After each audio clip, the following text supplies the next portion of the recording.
No, Go. the beginning of the... Alright, from the beginning of the battle. Oh. Alright, we end up in the forest. We're trying to find... Carl proceeds to use an alchemist's fire to try and draw attention from the goblins in the fort that we have just made our way to. This draws their interest slightly. They proceed to go back into the fort. This one here Walks out and says, well, that obviously did nothing. Cast 500 feet of obscuring mist, thus shrouding the whole entire castle in mist. Yeah. So now for at least 4 feet up, the entire castle base floor is covered in mist. We crouch, we sneak our way in. They can't see anything. He's proceeded to go off in his own direction, Killing stuff. where he proceeds to get wargs. With the spewed blood of hobgoblins. We stick together. We make our way Unbeknownst to them. until later on. Yeah. Make our way into a separate room with the paladin that was with us at the time. Draw attention to 2 unsuspecting foes in the room, namely a hobgoblin and a minotaur. That I've been scouting since the beginning. He tells us to draw their attention and draw them into the center of the room. The paladin proceeds to flip the blade in his hand, drag it along the ground, and pretend he's a zombie. This succeeds to a point. The minotaur's pissed.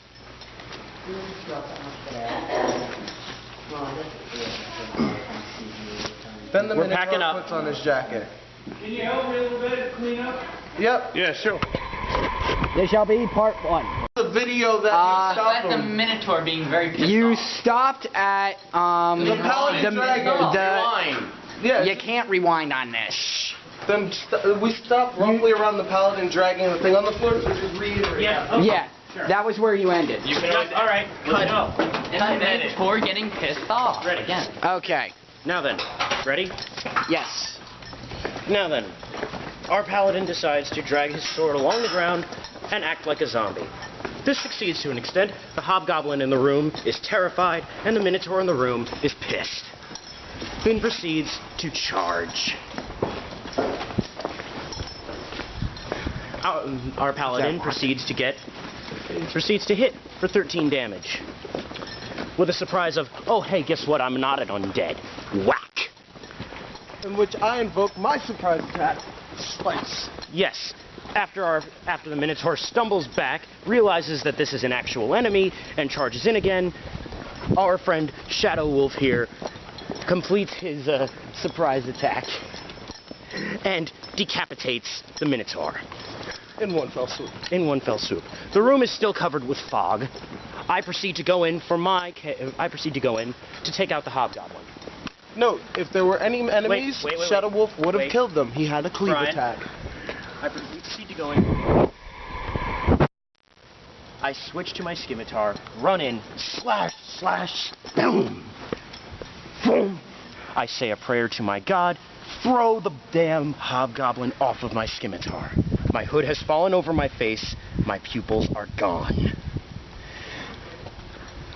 From this point on, my hood stays on my face for the duration of this battle. Shadow Wolf goes completely silent. Mm-hmm. Then we meet up with Carl. And Smash.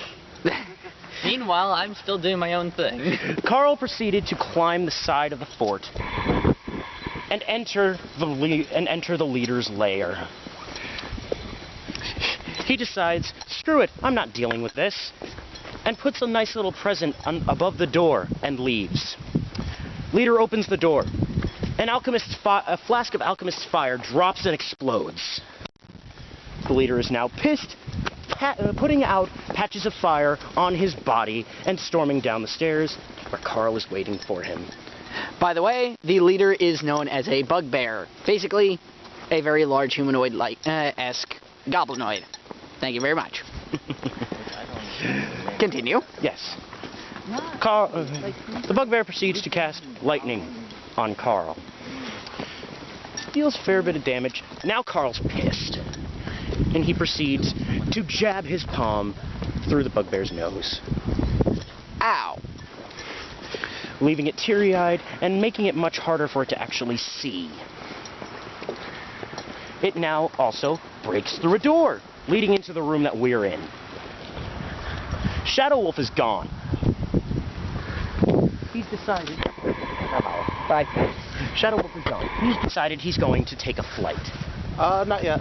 Oh? I was studying the target as soon as he came through the door. Yes, he studies the target as soon as he comes to the room. Next, he proceeds to... Next, the bugbear, while still frustrated, decides, screw this. Takes a flask out, drinks it, suddenly it's flying. In all the hilarity that's been going on from all my offside slaying of hobgoblins and acquiring of wargs, I suddenly say, well, you know what? To make the situation funnier, whatever that is flying out the window, dispelled, magic, falls to the ground. I'm going to what leads below. While the bugbear is falling out of the air, Carl proceeds to pin it. No, yeah, Carl proceeds to pin it. Shadow Wolf goes and takes a flight. No, Shadow Wolf goes invisible, then takes flight. I proceed to grab the legs. Carl, meanwhile, while pinning it, has decided to force his arm down the bugbear's throat. Well, that wasn't enough because he's still pissed. He rips out part of its esophagus. When we get to the kill, it's actually reenacted. Yes. Bugbear, he rips out part of the bugbear's esophagus. Returns. Our dear friend returns with wargs. I release my grip. Ta-da! Wargs magically appeared thanks to yours, lady friend, truly. I release my grip. The wargs take my place. I decide to go and give our friend a wonderful, wonderful image before his death. I take my place in front of his face, staring him dead in the eye. Dead in the eye. I rip the amulet off of my neck. The amulet given to me by my patron goddess and Maiden As the shadow Dagon. grows. I'm not going to kill you. Roll. The perfect sacrifice. I'm not going, as I'm telling it, I'm not going to kill it. He doesn't see Shadow Wolf, as Shadow Wolf is completely blocked by my image. In the moonlight. Full moonlight, an ominous shadow is growing out of my body, which turns to be Shadow Wolf.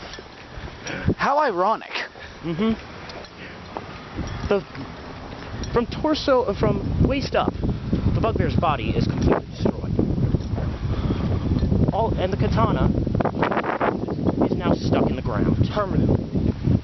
Due to the perfect sacrifice. Making this ultimate sacrifice to my patron goddess Luna. Quite amazing, might I add. We have now earned her favor. We have discovered a hidden room within this fort containing riches. But aha, we discover a girl. Yes, a young girl by the name of Tsubaki, who has taken a fascination with Shadow Wolf. And by fascination, we mean palm to the face.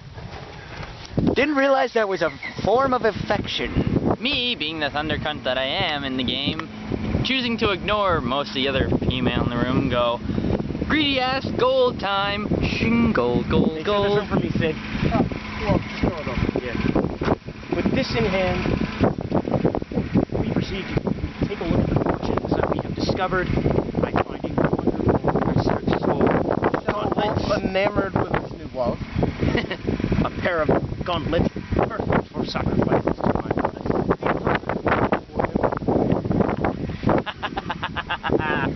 And Just leave. money. Oh. And last but not least, the fort is now ours. Oh, but that is not the end of the fortunes yet, my friends. For you see, the goddess has only given her the tip of the iceberg for her blessing. You see, due to the fact that the DM has become brain dead due to the amount of awesome this has given him, he's decided that he made a roll. The roll basically originally stated that each person, due to the fact that it's a perfect sacrifice, was originally given a wish. This was taken away for all except for the case of Shadow Wolf. Which I wish for a pointless wish. But that is my character. In this case, they all instead got a challenge rating 18 treasure, which is one of the highest treasure ratings they can get. Instead of treasure, our good friend, known here, decided to get an indestructible violin made of mahogany with the bow made of the finest horsehair known to man. He also received a arrow from a giant, which is really a spear in his case, and besides, he's going to use it as a bow and arrow, using his violin as the bow. Yes, I know, even more irony.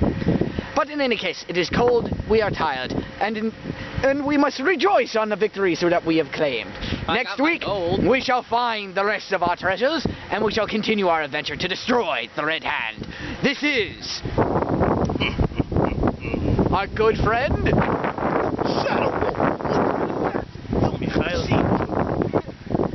Craze! our good friend Carl, and the master of all things, the DM, signing off. No. Good night, all. No. Good night.